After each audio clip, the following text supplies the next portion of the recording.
Hoje a igreja celebra a memória de São Carlos Borromeu. Ele viveu no século XVI,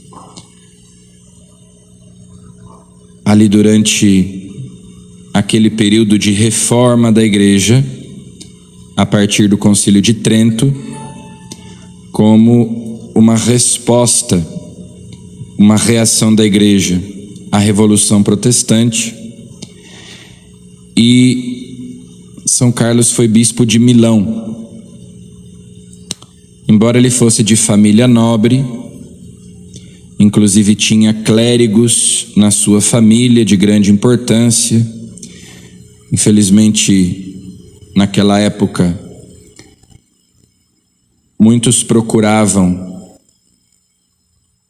a vida clerical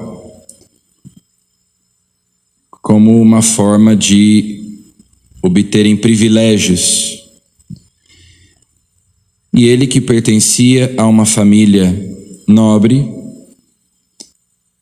e, portanto, poderia facilmente ser corrompido por essas tentações de uma vida luxuosa e cheia de regalias. No entanto, era um homem extremamente austero, penitente, que se recolhia durante muito tempo para a oração. E naquele esforço da igreja, durante o Concílio de Trento, para uma espécie de moralização do clero, São Carlos Borromeu desempenhou um ministério episcopal admirável, sobretudo ali na sua diocese de Milão, um bispo muito presente, que visitou a sua diocese inteira, muitas vezes, as paróquias, e que pedia justamente dos padres vida mais austera, vida de oração, vida penitente, o cuidado pastoral.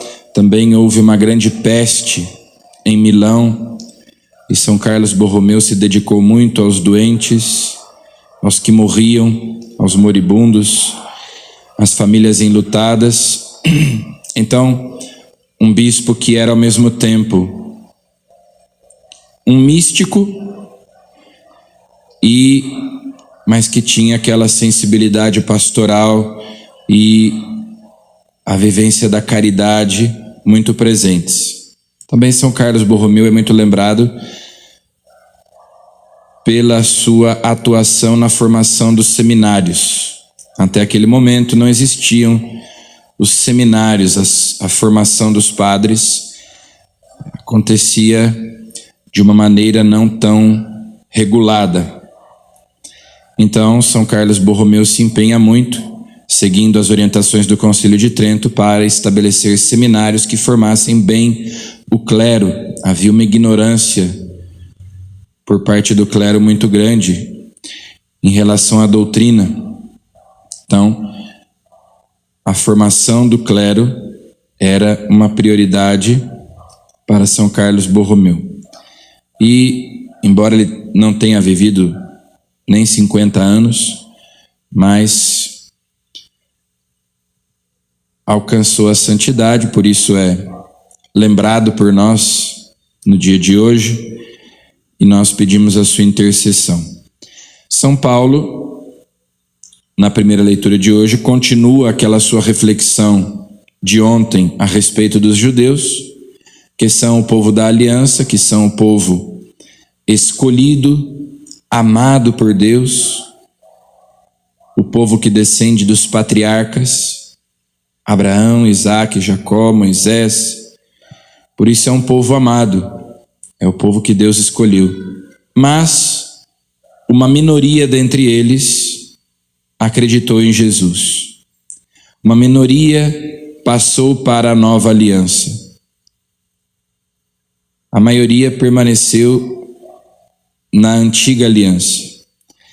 E por isso São Paulo dizia ontem que trazia no coração uma grande tristeza e uma dor constante quando pensava nos seus irmãos que estavam fora da igreja. Mas aqui, continuando a sua reflexão na carta aos Romanos, ele diz que Deus também tirou proveito dessa situação para que a igreja se espalhasse entre os pagãos. A fé, o evangelho fosse pregado também aos pagãos. Então, é uma misericórdia de Deus para com aqueles que não são judeus, mas que agora, pela fé em Jesus Cristo, podem também fazer parte do povo de Deus. Desse mal, que é a rejeição dos judeus em relação a Jesus, Deus tirou um bem maior.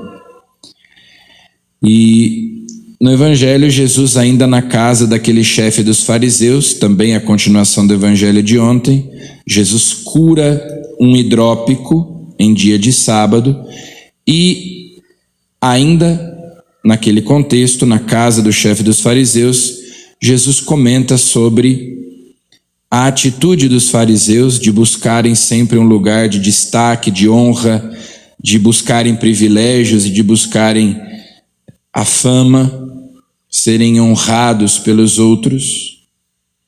E Jesus nos diz para nós buscarmos os últimos lugares e não os primeiros. Santa Teresinha do Menino Jesus considerava de um modo muito especial esta afirmação de Jesus: quem se humilhar será exaltado, quem se exaltar será humilhado. Tanto é que na Basílica de Santa Teresinha, em Lisieux, essa frase está escrita bem grande acima da porta, essas palavras de Jesus: quem se eleva será humilhado, quem se humilha será elevado, buscar o último lugar. Santa Teresinha, então, procurava viver concretamente no Carmelo essa máxima de Jesus, procurando fazer aquilo que ninguém queria fazer. Então, aquelas tarefas que ninguém queria assumir, ela procurava assumi-las. Estar com aqueles com quem ninguém quer estar, né? Aquela irmã um pouco mais difícil no convento, um pouco desagradável, ninguém gostava de estar com ela, então Santa Teresinha procurava estar com aquela que as outras desprezavam de certo modo, porque justamente era uma pessoa mais difícil, desagradável. Era com essa que Santa Teresinha procurava ficar. Aquelas tarefas domésticas, aquelas tarefas mais pesadas, era essas que Santa Teresinha procurava fazer. Então, assim ela aplicava na prática, no seu dia a dia, essas palavras de Jesus: procurar o último lugar. Ninguém briga pelos últimos lugares. As pessoas brigam pelos primeiros lugares, pelos lugares de honra. Pelos últimos lugares ninguém briga, a não ser na igreja, né? Muitas vezes as pessoas gostam dos últimos lugares, não por motivos muito piedosos, né? Mas na nossa vida, sim, esse espírito de serviço, é isso que significam essas palavras de Jesus. São Carlos Borromeu, o bispo de Milão, sempre foi considerado um patriarca, né? Um bispo de grande destaque. Então até o bispo de Milão tem insígnias e se veste de um modo muito mais suntuoso.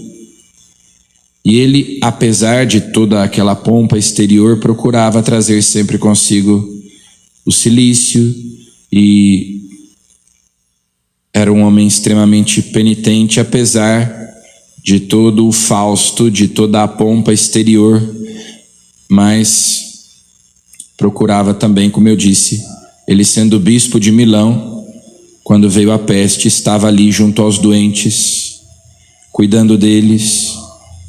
Então, é o que Jesus nos ensina: procurar o último lugar, colocar-se nessa atitude de serviço. Quem se humilha, quem é humilde, será exaltado, será elevado por Deus, mas quem se eleva será humilhado. Então vamos pedir a Jesus que nós sigamos o exemplo dos santos hoje, de modo especial o exemplo de São Carlos Borromeu, e procuremos os últimos lugares, procuremos exercitar a humildade e a caridade. Amém.